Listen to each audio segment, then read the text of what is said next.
À Vire, ce samedi 10 janvier, environ 4000 personnes se sont réunies pour dire en silence, tous ensemble, « Je suis Charlie ». Mon papa a fait le débarquement pour combattre les Allemands. Et moi aujourd'hui, je suis son combat en tant que fils de libérateur, moitié polonais, moitié français. Voilà. Au niveau de votre lycée C'est important. Ouais, c'est super important de venir ici pour soutenir tous les attentats qu'il y a eu. Soutenir la liberté d'expression, tout ça. Tous les profs et tous les lycéens sont tous derrière et ils manifestent leur soutien à travers des projets tels que des affiches, des travaux d'art, des sculptures. On a vu Je suis Charlie partout dans le lycée. Vous êtes de quel lycée? Le lycée Marie Curie. Moi du lycée La Place de Caen. Dans son essai sur le mérite et la vertu, Diderot nous prévenait « Du fanatisme à la barbarie, il n'y a qu'un pas ». 2 siècles et demi plus tard, l'avertissement du philosophe des Lumières conserve un caractère d'actualité. Mardi matin, à Paris, un commando a franchi ce pas. Il a commis un acte barbare, un attentat, une tuerie. Et cela au nom d'une conception fanatique de la religion. En prenant comme cible la rédaction d'un journal, les auteurs ont signé une véritable déclaration de guerre à la République. Ils ont exprimé de la façon la plus radicale la haine que leur inspirent tous les principes, toutes les valeurs démocratiques qui fondent celle-ci.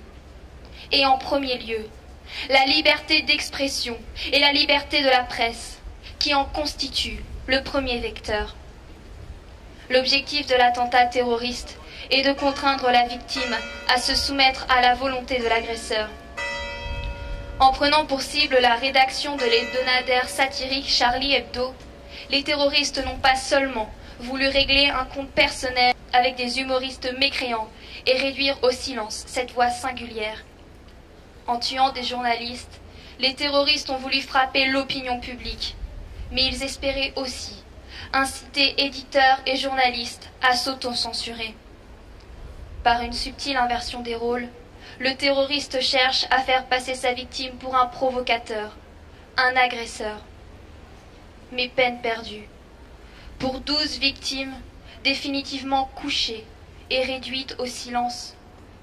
Pour 4 blessés graves, ce sont des millions de personnes qui, en France et dans le monde, se sont spontanément levées, se sont dressées contre la violence obscurantiste, ont crié leur indignation, ont dit leur attachement à la liberté d'expression, à la liberté de la presse, au droit de rire de tout et de tous, sans distinction.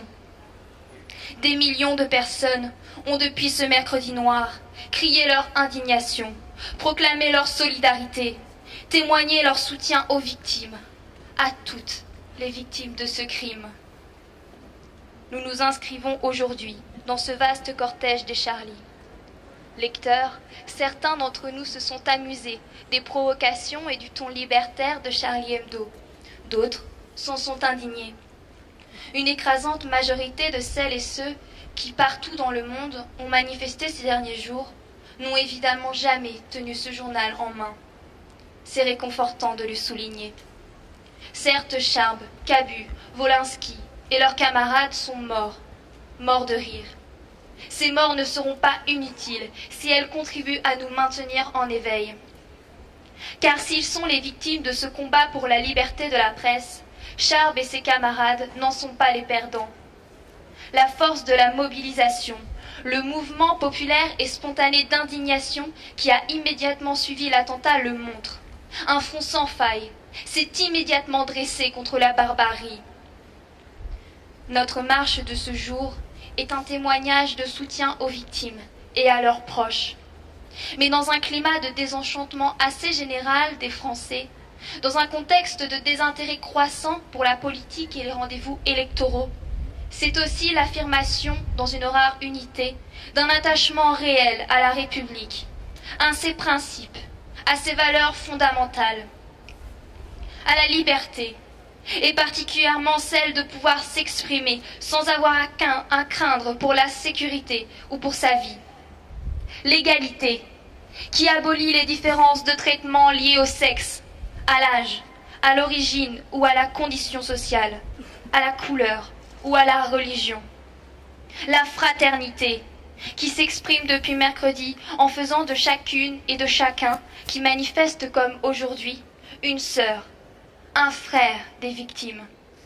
La laïcité, enfin, qui, si elle ne figure pas au fronton de nos bâtiments publics, apparaît plus que jamais indispensable pour préserver l'unité et l'harmonie de la société française, travaillée en profondeur par la montée des radicalismes religieux et de l'intolérance, des affirmations identitaires, de l'égoïsme. Se rassembler et marcher ensemble, nous le comprenons tous. Cela peut sembler dérisoire pour enrayer la montée et l'expression de la violence. Nous perdrions notre temps si c'était la seule réponse à l'enchaînement des événements de ces derniers jours. Nous devons donc veiller à ne pas prendre prétexte du comportement de quelques islamistes dévoyés pour stigmatiser une religion et l'ensemble des musulmans. Pas d'amalgame. Nous devons prendre garde que les auteurs de cet attentat terroriste ne deviennent des héros ou des martyrs aux yeux d'une fraction de la population, comme ce fut le cas pour Mohamed Merah. Mais nous devons aussi nous interroger sur les raisons de l'attrait qu'exerce cette religion sur certains jeunes en manque de repères. Nous devons nous interroger très sérieusement sur les raisons de ce mal de vivre qui pousse des jeunes Français à se convertir et à se radicaliser très rapidement. Nous devons nous interroger sur les raisons qui inspirent un tel rejet, une telle haine de notre société, de notre mode de vie dans une partie du monde et jusque chez nous, poussant des milliers de jeunes à s'enrôler sous la bannière verte de l'islam radical pour aller faire la guerre dans des pays et pour des causes dont ils ignorent tout. Nous devons nous interroger sur notre difficulté, voire même notre incapacité à intégrer une partie de notre population. La République a longtemps pratiqué l'assimilation. Puis, au nom du droit à la différence, elle a renoncé à sa volonté assimilatrice pour ne plus souhaiter pratiquer que l'intégration. Aujourd'hui, c'est une évidence. Elle peine à intégrer tous ses enfants. Se poser ces questions, c'est s'interroger sur les valeurs républicaines, sur notre conception de la démocratie, des droits de l'homme, de la citoyenneté, et sur la façon dont nous pouvons et devons les réaffirmer haut et fort, les faire vivre et les faire partager.